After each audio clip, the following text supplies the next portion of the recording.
Hi, welcome to Havilah's podcast. I'm your host, Havilah, and today we are jumping into a conversation I had with my friends, Jason and Lauren Vallotton.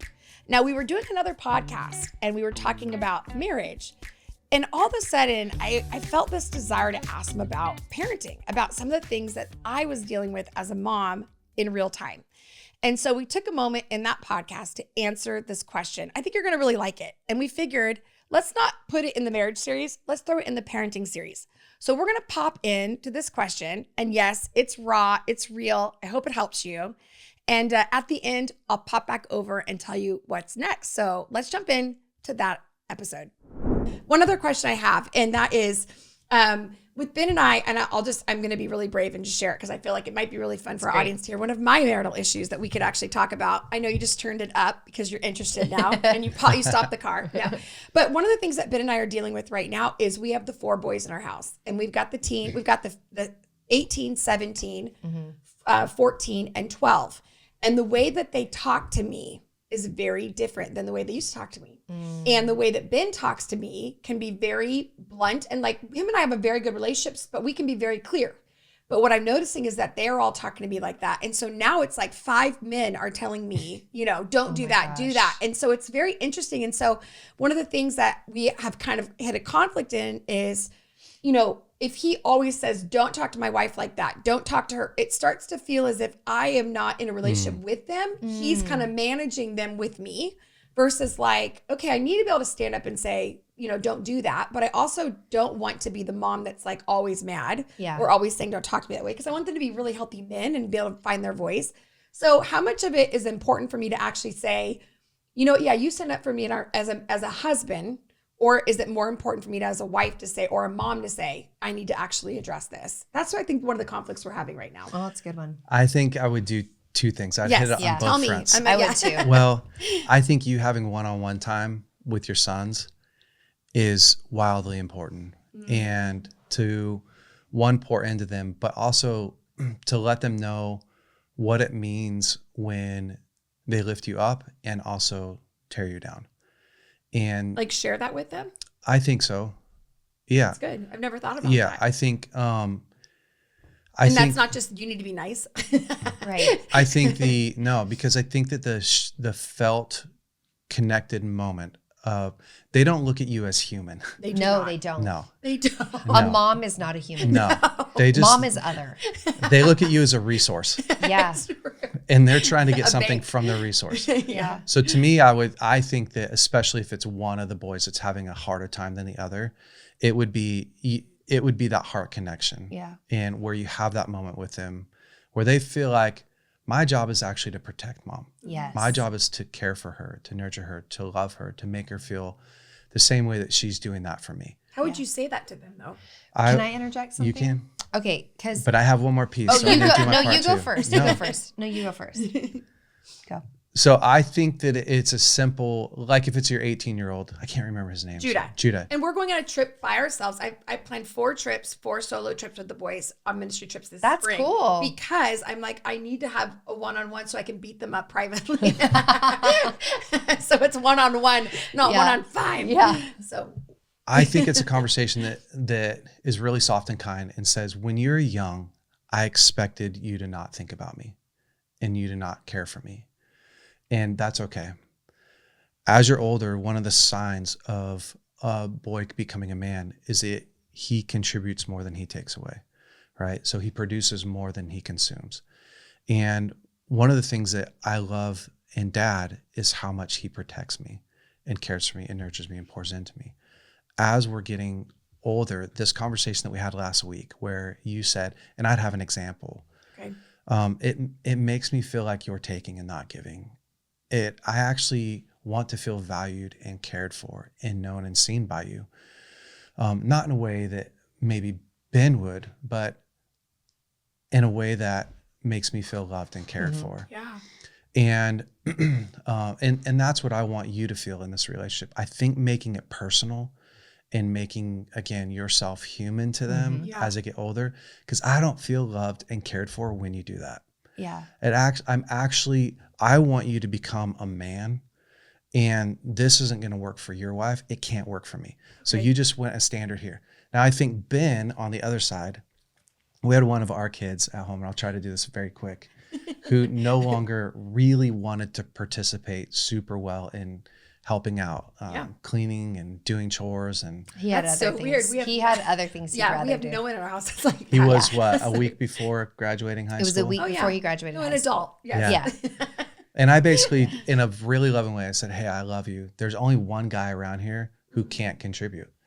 And that's me, because I pay for everything and I show up. And so I need you to respect mom. I need you to respect me. Or you can go build the type of life that you want to somewhere else. He actually moved out. That week. Yes. He moved out that week. He did. Yeah. Took you up on it. He took us up on it. I think that there's a point. Not in angst or disconnection. It was a very it was a and very it was one of the best powerful things. choice. Yeah. And so I think there's a place for, as these boys are getting older, they're becoming men, right? Yeah. The place that I would have if I'm Ben, or maybe is this conversation that says every boy gets to decide what man he becomes. In my home, this is the standard, and I'll never deviate from that.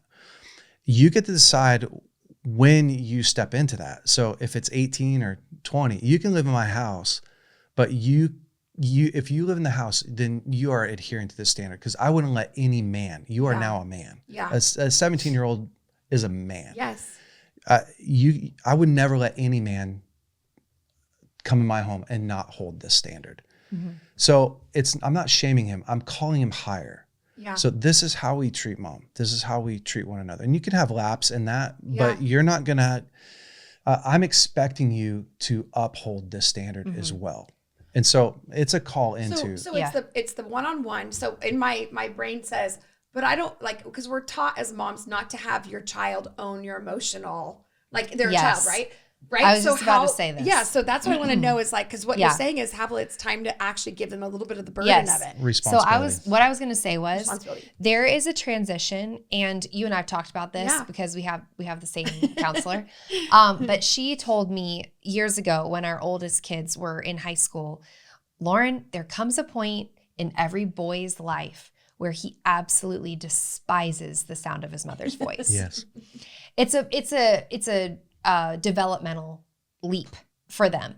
And that is, we made a shift to where Jason was delivering a lot of the hard messages, like the discipline and if they don't listen to me, the last thing I'm going to do is go badger them in their bedroom, because it doesn't actually produce any fruit. And I get the consequences. Dad doesn't. I'm the one that they shut down on. Because they'll disconnect from you. Yes. Because they actually rely on our emotional connection a lot. Yes. So with the shift, so this is what I feel like I've learned in that process, and we'll see round 2. Well, we've got about 15 years, right? Until I got to do that again.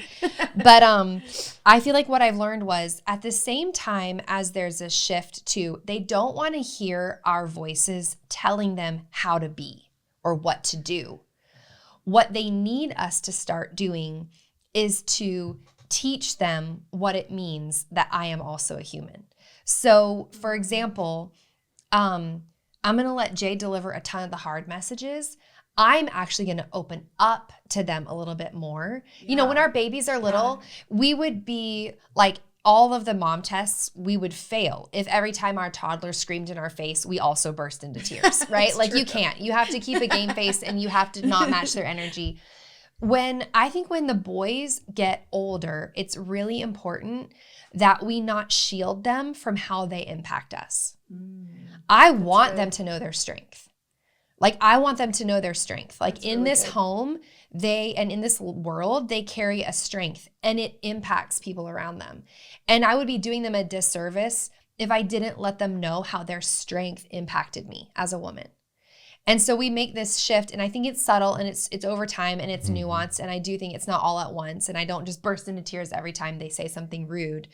But I think it's the opportunity to start having emotion-based communication with our boys, where I go, part of my job as a mom is to teach you how your strength impacts a woman. When I am at the car with a crack ton of groceries, because y'all eat a lot, and I lug everything in, and you sit on the couch and watch me do it, I feel lonely. I feel sad. you know? And when they say the thing that hurts your feelings, like, don't hold back the tears. Yeah. Let it hurt. Let them show them that it hurts. I think they have to start. That's how they start understanding their strength as a man and how they can either negatively or positively impact the heart of a woman. Yeah. Like, we want them to know those nuances, and I think we get to teach them that. Every boy wants to be challenged and called into a higher standard.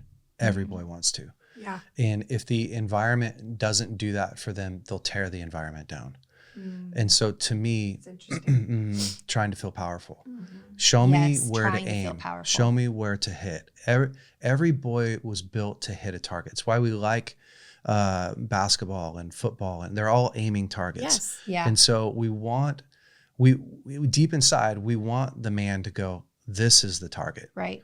And I'm going to inspire you into it. I'm going to, you're going to watch me do it. I'm going to inspire you into it. I'm going to challenge you to do it. And I'm going to coach you into it. Yeah. And I think as well, you know, the mom is going, hey, maybe you forgot, but that's the target. Yeah. And you make me feel loved and cared for. And I feel your strength when you help me. Yeah.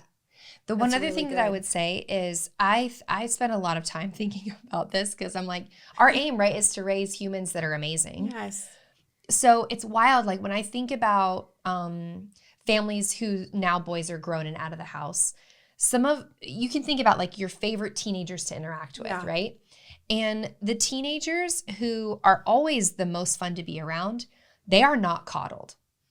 I know. It's true. They're not. Boys, I believe Jay when he says boys want to be called to a higher standard. And if they don't feel challenged by you in that, they will try to feel powerful in other ways. And I'm like, yes.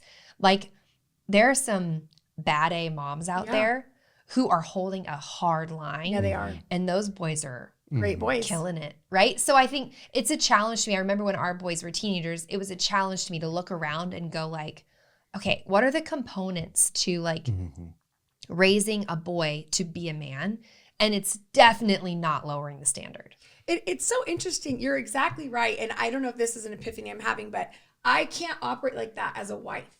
So I have to really pull back in with I don't want to be his boss. I don't want to raise the bar. I don't want to say you missed the target. And I do at times, but ultimately I am withholding that so much in my marriage, because I don't want to have that relationship dynamic. It's not even about him, it's about me. But with my boys to be the opposite, I don't think I've ever seen that. Like you're saying, where you're saying, no, you actually have to have that hard line. And I do have hard lines with Ben in the sense that I do have healthy boundaries, and this is what I will tolerate and this is what I won't. And he has the same thing with me and all that. But this has been very helpful. I know we took a little bit of segue, but it's cool. I'm like, I think for a lot of us trying to figure out, is it my husband or is it my kids? Yeah. It's like a big one. All right, you guys, I hope that you enjoyed that conversation with Jay and Lauren. I feel like we could have asked 1,000 more questions, but I hope that was helpful, because a lot of us get stuck, even myself, right? Where we're like, how do we do this? And if you enjoyed it, let us know. If you are in the middle of parenting and you would like some help, a resource, I have a course that I did with Lisa Bevere called Moms of Men. And it was when my boys were much younger and Lisa's boys were much older. Now they're older, even more older, but you know what I'm saying. And so we really had conversations around raising 4 boys that I'm little, hers are older, and how do you navigate that? It's an incredible series. So if that's something you would enjoy, make sure you check the show notes, and that will be linked in there, and you can invest in that resource. If nothing else, we are going to have this conversation about parenting. So stick with us as we continue the conversation about parenting. And most importantly, thanks for being here. I really appreciate it. If you subscribe and you leave a comment, guess what? More people can find us. That's how YouTube actually helps us get the word out, is by you. So if you subscribe or you share it or you leave a comment, it changes the algorithm. I didn't make up the rules. That's how it works. So if you like it, you want other people to find it, or you just want to bless us as a ministry, just do that. That would be huge. You guys, thanks for being here, and I'll catch you next time.